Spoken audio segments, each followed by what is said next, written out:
All right, it's time to talk with our featured guest, Dr. Yolanda Mangrum. Yolanda, how's it going? Excellent. Excellent. That's wonderful to hear. So if you can, tell us a little bit about your past, your present. How'd you get to where you are today? So, post-dental school, I guess we can start there. I started a dental practice after 2 years of being out of dental school. Immediately after dental school, I went into being hired as a educator, a professor at UCSF. And so I was teaching 2 days a week. I was associating 2 days a week by the time that I started my practice. And I was opening my practice 2 days a week. It was a busy, busy time. For sure. Okay. So you open your practice 2 days a week, and 2 days a week you were working, and 2 days a week you were educating. So you had one day. Yeah. To go to Costco to buy stuff for the practice or to go to whatever. It was an errands day. That's how I got started in the practice. Fast forward, I grew that practice to be basically what I felt was like a teenager. My baby kind of grew up to be a teenager. And I'd already had, at that point, 2 babies, and I shaped my practice to be the way I wanted it for my life. And so I had the great benefit of starting my practice pretty much 6 months out with a coach. And, the big centering point was, what do you want in life? And let's shape your practice to be that. So at different times, I wanted to be at home to be able to breastfeed, or I wanted to be able to have certain times or days off so that I could pick up the kids. So the practice was kind of shifted and shaped to support that. Fast forward, we're in this having kids stage, and I had a maternity leave. And basically at that point, it made sense that I have an associate. So we ended up having coverage for the first baby. And then by the second baby, she became a partner so that I could have that life balance. What I didn't plan, because that seemed like a logical thing, being a mom and do that. What I didn't plan was being approached to buy another practice. And I was like, oh no, that's not my plan. My plan is this. When this came about, I actually took a different trajectory and did invest in another practice. And we came up with a bigger why. And that why became our 10-year mission in growing this second practice. And that why became so big that it meant that I actually would do something that I would have never, ever thought I would do, which is sell my baby. Let my baby that grew up to be a teenager go on and exist in my hometown, and have me move one town over and grow a multi-specialty medical and dental practice. So that's where I am today. I have a 10,600 square foot building, 16 operatory, a med spa, dental spa, and education center, all because of my big why, that I wanted to be able to have a practice, have the passion in my practice, and also have all this dedicated time to support my family. We had this plan for 10 years when my kids were hitting junior high to do dental missions and to travel the world and do service. And that happened pre-COVID, thankfully, because if it had happened a year later, my 10-year goal would not have came to full existence. So we traveled to probably 5 or more countries, and the kids were homeschooled, and we did a lot of family values time, incorporating family values into experiences through traveling and service. So you guys still do that right now? They're now in high school. We did it pre-COVID, and we've done only one mission post-COVID. We basically weave in when we do traveling. There's always a way to do some service with it. Even concierge at nice hotels can set up a service mission for you. They can look into some local places and find ways for you to do a give back. We've done it in Jamaica, Costa Rica, and those have been more just like checking with the local concierge and asking them, how can we help? The other things that we did were more with organizations, and they were like planned just to go for that. But almost always, especially when you're traveling to these beautiful tropical countries, there's plenty of needs in those communities. So one day excursion being of service has been the way that we've been bringing our children into a give back. And they appreciate that. The people appreciate it, but your children will. You know what I mean? Like it's going to open up their give back even more, right? Hospitality, things like that. That's really good. If we can rewind a little bit, you were hired as an educator. That was immediately after dental school. Yeah, I was very active in dental school, and I've always been happy sharing and teaching. So for about 3 to 4 years, I don't know what the title was, but some kind of professor, like an assistant associate or somebody, but professor at UCSF. I was low on the totem pole. But yes, I did some education right after dental school and was teaching things like anesthetic and being on the clinic floor and that type of thing. And so all those education things, I was a dental assistant before I went into dental school. I went to lab tech school before dental school. So that really helped to have a full experience of all the different fields in dentistry before I opened up my practice, because I literally know how it feels to be in each position in the practice and their challenges. So that's what's been a key success, I think, to me. In 2011, I wrote a book knowing that I wanted this mission to be able to travel with my kids. It's called Hire to Inspire. I've updated it, but I haven't published the newer version post 10 years after that. But Hire to Inspire, it was two things that I realized as an employer. One, I only wanted to work with happy people.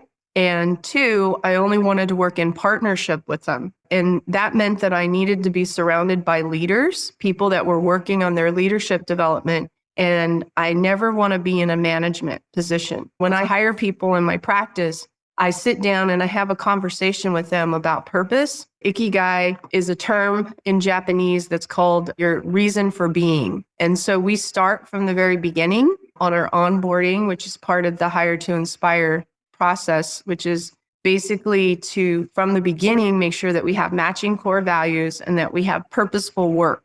And so this may be only a point in time for you as far as this leveraging you to your next place. So I always say, as long as this is your happy place to come to work, then we're in alignment.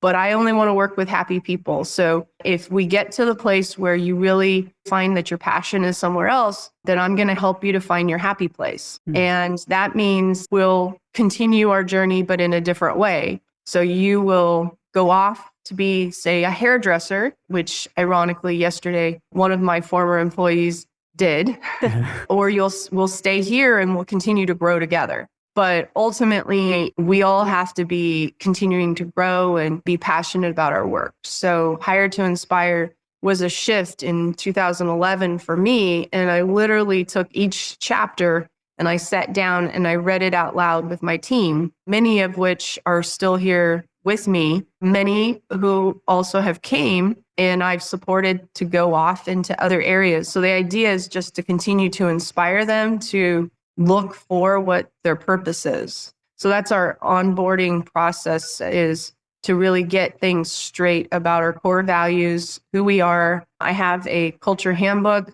that we go over, and we have what's called operating principles. Operating principles are basically saying how we do things, why we do things, what our why is really important. And basically, team members, as people, we all want to do a good job and feel good about our work, but we often don't know how or what the best way for that work to show up is. So the more clarity we can have, especially onboarding people, the better. Right now, we have 50-something people in our practice between the two practices. It's always a work. I'm the culture keeper. That's my role, is to just keep the culture. And it's not always easy because everybody has different beliefs and things. But ultimately, having good communication lines and having clarity around your values and our why is how we continue to live in a happy place and have that line when you cross over, it's showtime. We're here to serve. Interesting. So you mentioned you only hire leaders. What's your hiring process look like? How do we even find leaders in that sense, or the ad and everything like that? You know what I mean? Yeah, that's the irony. Everybody can be a leader. Everybody is a leader to some degree. It's just how well developed are they? Most importantly, do they want to be developed in that way? That's probably number one, is everybody in our practice, no matter what your role is, if your role is to clean the toilets, then you're the leader of cleaning the toilets. So we will listen to you when it comes to taking care of that. It doesn't matter what it is. If you're the hygienist, you're the leader of the perinatal therapy. And when it comes to you telling us what needs to happen in that department, you're the expert. You're the person who's going off and making a hyper focus in that area. And so we're going to all collaborate on things, but at the same time, you're the person steering the ship on that area. As a CEO, as an owner, I have to be surrounded by smart people. And I want people that are thinking. I want people that are speaking their mind. I don't want people just being head bobbers. Yep. Oh, that's not going to work. Yep. She's going to fail on that. No, I want them to say, I like where you're going, but maybe we need to consider a different direction. Blah, blah, blah, blah, blah reasons. Or have you considered this? Or what's going to happen with that? So I want people asking questions. Is it frustrating sometimes to be like all excited about doing something, but then have someone put all these questions around? Absolutely. So that's where I had to grow my own leadership. I had to grow who I am to not have such an ego about me being all knowing. We do a collaborative process and everything is about leadership development. I personally don't want to be in a conversation where I'm managing something because it's stressful at that point. If we're collaborating, if we're working towards brainstorming on how to make things better, then it's a very easy, light energy process. Gotcha. Okay. So there has to be like a balance of, with every person you find, humility and confidence, basically, right? Yeah. Because it's like, you got to be confident enough to know you're the leader for this and you're going to tell us how to do it, give us instructions, manuals, things like that, SOPs, and then humble enough to, you're cleaning the toilets, but you're the leader for that, right? Kind of thing. Whatever it is, to some degree, we all have certain innate skills in certain ones and some things that we have to work on. It's progress over perfection all the time. And then we're appreciating also that failures lead to learning. There's many different keys in our development process. In fact, one historical thing that's shaped me and continued, and those that have children, I highly recommend Super Camp. There's the 8 keys of excellence, and it has been 100% woven into my structure of living my life. And we actually weave it into our culture handbook, the 8 keys of excellence with Super Camp. And they have some education on bringing children and teaching children personal development skills early on. I was a team leader during undergrad. And so I did 3 or 4 years of that. When I got out, I was really looking for that camp experience where personal development was forefront in having a team surrounding me with those kind of skill sets, communication, personal development, mindset, all of that. And so I looked and I interviewed many different consultants, and I knew that I needed to have, this ongoing constant learning environment. And after probably more than 100 different seminars of sitting in practice management, learning what I could, I came across something called fortune management. And that's another part of my life now, because I've been coaching for now 10 years, but been coached for 25 years with fortune management. And it's about extraordinary life, extraordinary practice. So that was the key thing when I had the startup. It's like, what do you want in life? Let's shape your practice to meet that. So Fortune has had a huge impact on me and my thinking, my processing, our team development. Super Camp, this personal development skills started young. Yeah, I think that these things are a real big part of our development. The reality is we don't get taught how to talk. We don't get taught how to have relationships, how to get through conflicts. There's a lot of conflicts that can happen in dental practices, and we need to learn how to come out stronger on the other end. A bad review is an opportunity because it's a cry for help. It's a cry to say, hey, this happened to me. It's not easy to lean in on those things, but if someone comes to you, say in the office, and they haven't actually sprayed it across the Google and Yelp and all that, then they're coming to you with a concern, or you might call it a complaint, but then they're caring enough to share. So humility again comes into the place of listening to understand, and also understanding that we're never going to be perfect. So if that was that one person's experience, what can we learn from that? Our team is encouraged to basically lean into issue processing. And that's a leadership skill too, because at first a reaction would be go into defense mode instead of just apologizing first and then thanking them immediately for bringing the concern to you. It puts you in a different state. Now you're not in a defense state. Apologize for the impact that had on you. Certainly wasn't my intent. Thank you for bringing this to my attention. I want to help.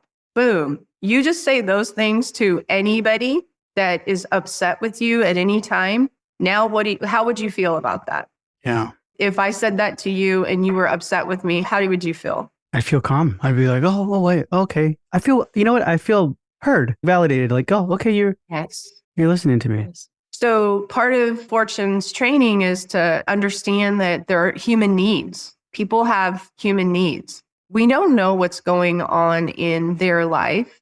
It's most likely more to do about them than it has to do with you. And to feel validated that one, they're being seen, they're being heard, and that they matter is huge. And then you get to choose from that point, how much of that is really mine and how much of it is theirs? Is there anything we could change in our systems or in our processes that could shift the dynamic here? Because we are practicing. So let's figure out how we can have an issue come up, but then make it better the next time. So we learn from it. And we see that as an opportunity to grow versus when we're in a mode of defending, then we're not in a mode of growing. So I highly encourage that in the leaders to be big instead of to be small. When you're thinking small, you're in that defense mode. But when you're willing to set that aside and lean in and get curious about it and think like, how could that have happened? How could we have done better? Where did this go to that side? What's missing here? Oh, they don't really understand this part. And the key thing is that you may get to the place where you totally understand that they don't know what they're talking about when they're talking to you. But if you shift right away into telling them something, you have to remember, are you in rapport with them now? What I said in the beginning that set the framework was to start to get rapport with you, Michael. I apologize. It's not my intention. I would never want you to feel like that. So now that was the beginning of rapport. And in our processes in Fortune, there's the steps of enrollment. There's steps of getting into rapport with people that we train our team members to go through, because rapport is everything. Rapport with your team members, rapport with your patients, rapport and influencing. You influence people all the time, getting really good at influencing it and really good at influencing yourself, like talking yourself off the ledge. To be defensive is a big deal. So those are some of the skills that we focus on in our leadership development. But basically, everybody is in leadership development all the time. You never get out of that school. Gotcha. And you're 100% right, Yolanda. Like when it comes to defending, we've heard this all the time. They're like, it's good to apologize. It's good to say sorry, right? It's super good to do that. But you try being the first one to do that, right? Yep. Then it becomes, oh my God, well, if they say sorry, I can say sorry. You know what I mean? But if I'm the first one, I don't know. You know what I mean? Because then you start defensive mode. It takes a bigger viewpoint. There's a bigger thing happening here than just like that little, oh my gosh, we're arguing about the bad review or the defensive, or I'm not paying you for this or that. There's a bigger picture that we got to look into that's really valuable. Super camp. What is that? Yeah. Super camp is what's called quantum learning and personal development. Super camp is held on colleges all across the world. Actually, I even taught in Hong Kong. Dental school got in the way, or I'd have been in many other countries. But it's a really cool 10-day camp. It focuses on the 8 keys of excellence. One day, each skill is focused on. So 8 keys of excellence this is it, like living in the moment. I'm not going to list all of them right now, but communications, speak with good purpose, failures lead to success, all amazing things to get straight in your head as you leap into the world. So basically, You go through a 10-day personal development, but also there is these quantum learnings where you learn speed reading, different ways to look at math, SAT prep of some sort. So it's a big impact 10 days. And I was able to be a team leader. It is not inexpensive to do that. And I certainly would have not been able to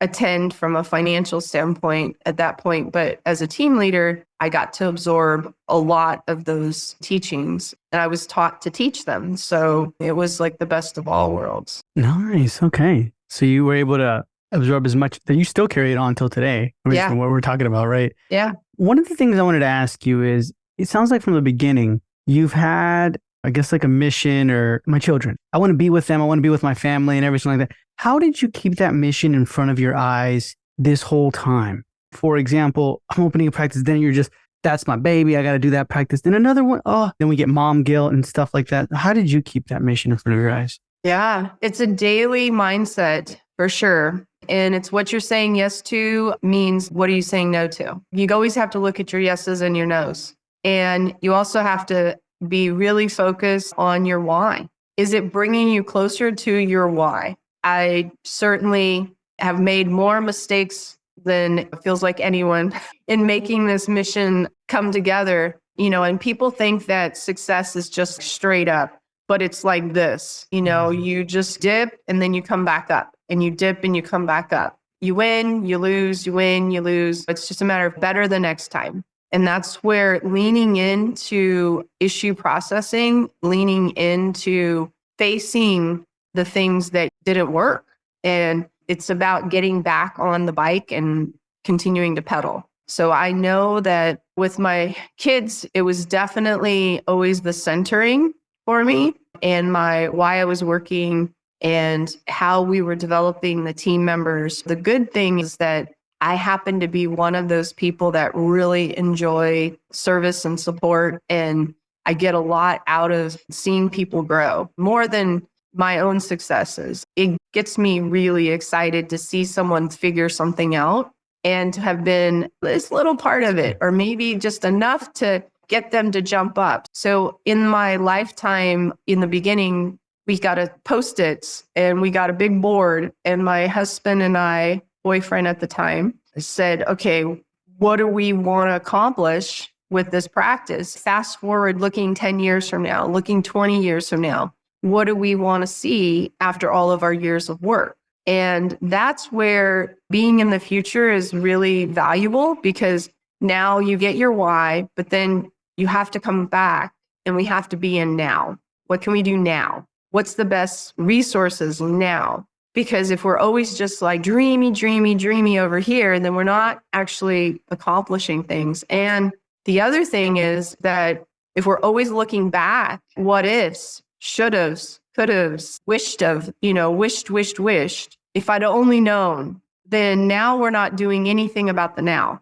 Things are not moving forward. They're just staying behind. So I think the present, the key, this is it. It's hugely beneficial to stay in the now. Each one of those keys, the 8 keys of excellence, really keeps me centered. Yeah, that's a really good point. I feel like if you stay in the now, you stop so much procrastinating because of the future, right? You're like thinking of my why. Oh, I'm going to get there. And then you eventually, you know what I mean? Or it's going to get there. But if you're in the now, you're like, okay, now I got to do this in that moment kind of thing. I only have now, right? Yeah. I only have now. Really good. You mentioned 2 words that I kind of want to ask you about. Issue processing. What is that? So issue processing is where real leadership comes into play, because we look at, say, an issue, maybe the phone's getting answered.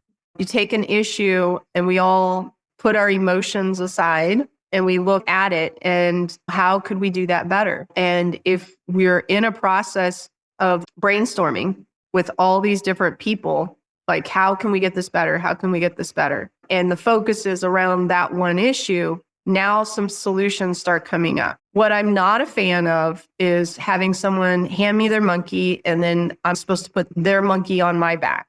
Basically, as a leader, the issues come up.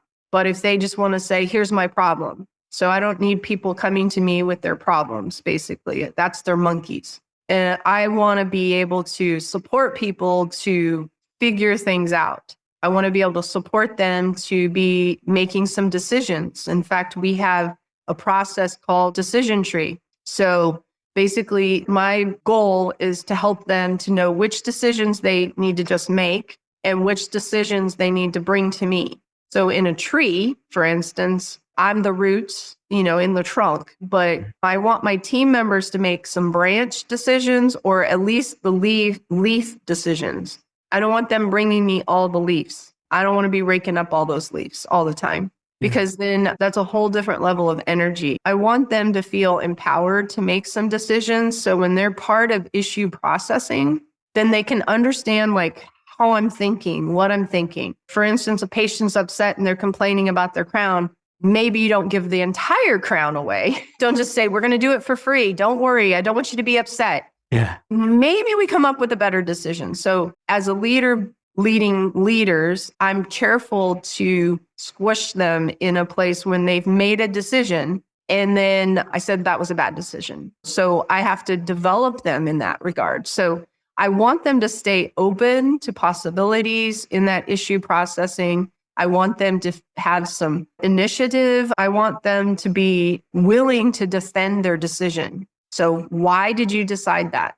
Why did you decide, not from a defense standpoint, but explain to me, help me understand? Because if I can understand why you did that and what your thinking was, now I can put you on a different level of thinking because obviously we can't give away every crown. How could I pay you? What else could have happened is this. So now you've got that muscle built up and you're building their leadership muscles. So how we talk to them is really, really important. Build up versus tear down. Yeah, you're teaching them basically how to make decisions. And I like that because they're not always going to go to you and being like, what should I do? What should I do? What should I do? And then you're kind of like, man, I'm always having to tell you what to do.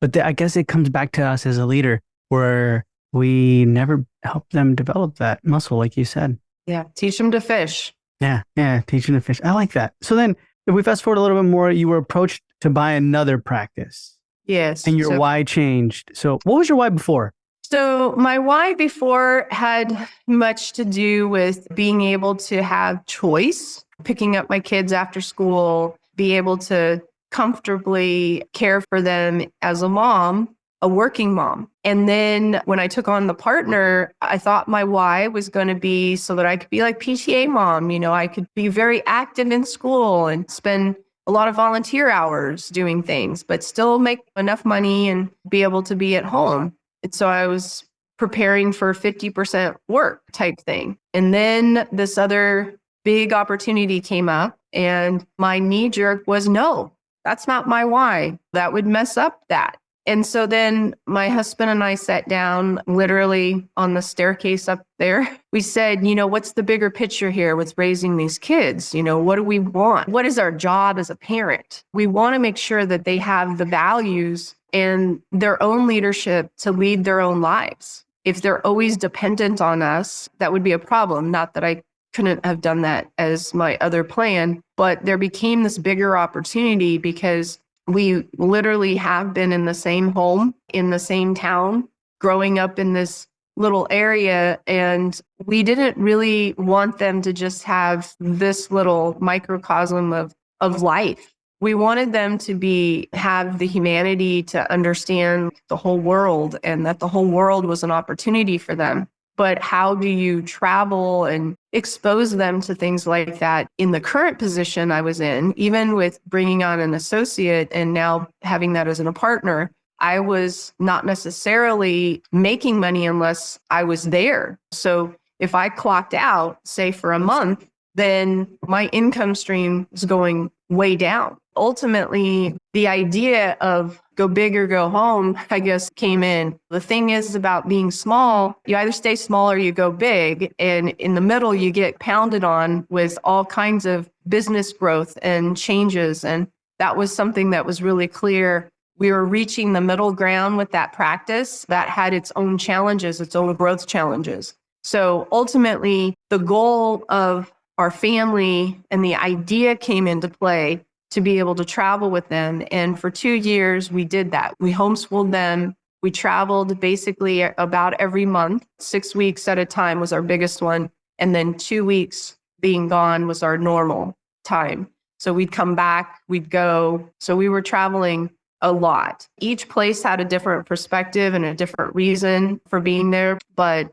what I needed to do for that is my team had to be able to take the reins and keep the practice going with or without me. I had to create this practice that these leaders could run the practice with me, still having my extraordinary life without them. This whole way of developing this leadership was a necessary process in order to accomplish my goal of being able to come and go as I want in my practice and have the extraordinary life or whatever life I want. That's what your why kind of evolved into. Yes. It's like, I just want to do my own thing. Interesting. Real quick, which place, because you said each location gave you a different perspective, changed your life. Which one to you was like, this one was a whole 360, really changed my life, my perspective? Well, I would say that one of my favorites was our Asian tour. I really, really love Asia. And so that would be one of my favorites. And post-COVID, we haven't been able to get back to Vietnam, but my plans and my involvement with DDS, forkids.org, continues. I still fundraise and do lots of things with DDS for kids. It's the number sign 4. And Lon Jones, who's the founder of this, she's like Mother Teresa X-fold better. She's like this most beautiful person. And so having met her and having my kids get to know a person that's beautiful, so giving, who hasn't had children of her own, but she says the whole world is her children. And so she cares and loves and goes into all these different places to take care of them and make a difference. So having that impact and having my kids know that type of person, knowing, when we went to Haiti, that was a lot much for me. Dr. Laurentis Barnett, he's been doing such amazing things in Haiti for so long. And I'm so grateful that we got that experience to go and do work there. There's so much going on there. Unfortunately, it's also so corrupt and got a lot of dangers, I think, for traveling. But Dr. Barnett and his decades and decades of giving and service to Haiti and really helping has been beautiful. So having my kids, having had the influences of these people that do things like that, priceless. Yeah, priceless. Yeah. Man, that's beautiful. Okay. So then one of the last questions I wanted to ask you, Yolanda, is you mentioned made many mistakes, right? Yeah. So I guess from the moment you decided, okay, I'm going to start my own practice, right, till today, what's been some of your biggest struggles or fails or pitfalls? It has a lot to do with this leadership development. I wasn't always as strong of a leader. I certainly had to lean in on messing up certain relationships along the way because I wasn't ahead of this pre-communication. I had to have things onboarded with team members and not have it go longer term because I didn't have my vision or my communication about what I was looking to accomplish so clearly documented, so clearly able to reference to where anybody walks into the practice that they can understand a direction. I think that we lost a lot of time and a lot of energy with emotions being misunderstood with different things. We didn't have those clear directions and mistake or just journey. It was a journey. You journey through and you learn things along the way, and hopefully you don't have to keep making those mistakes over again. But I think the biggest thing is any team members, and there's been hundreds and hundreds of team members that I've had at this point, they've all taught me something. I've learned to be better because maybe I wasn't as good at the time. But how can I get better? How can I get better? Has been definitely a support for me in this journey. Yeah, I like that. Thinking about each team member and looking at them and saying, how can I learn from you? You know what I mean? Yeah. And it goes back to what you said. It's going to be like this, right? Yeah. Sometimes right now, I know a lot of our listeners may be like, man, I'm trying to reach to that $1 million a year mark. You're going to get there, I feel. But then there's still going to be times where like, my team, it's worse. I'd rather sacrifice the money and, you know what I mean? Seasons. Yes. You go through seasons. Yeah. Go through seasons. Learning's never out at all. It's constantly about learning, constant and never ending improvement all the time. And when you buy in and you get your team to buy into some of these belief systems, you accelerate. That was probably the smartest thing I ever did, was from the beginning, is stay with a coach, keep a relationship, have someone who's on the outside telling you with all authenticity, in reality, you screwed up. This isn't being your best self. You're thinking small, be big. Be the bigger person, apologize. Because team members can't do that to you. You're like, okay, you're fired. There's only so much that they're going to be able to authentically be your board of directors. And that's something to do easily, is get a board of directors.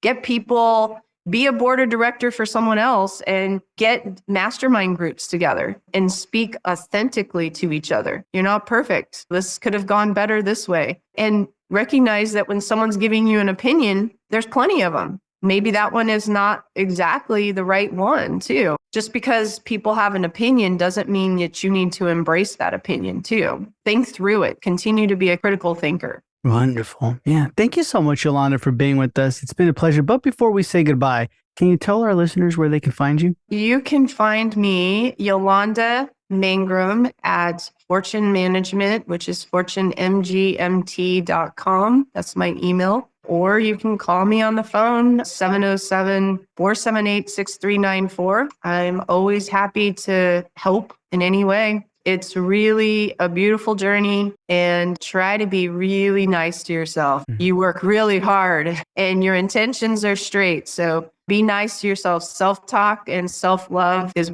definitely where my focus is right now. We are type A people most of the time, and we're pretty hard on ourselves. So as much as I was talking about being humble and taking on all the learning moments, remember to also focus back on some self-love and giving yourself a lot of credit. Wonderful. Thank you so much, Yolanda, for being with us. Guys, that's all going to be in the show notes below. So definitely reach out to Yolanda. And thank you for being with us. It's been a pleasure, and we'll hear from you soon. Sounds great.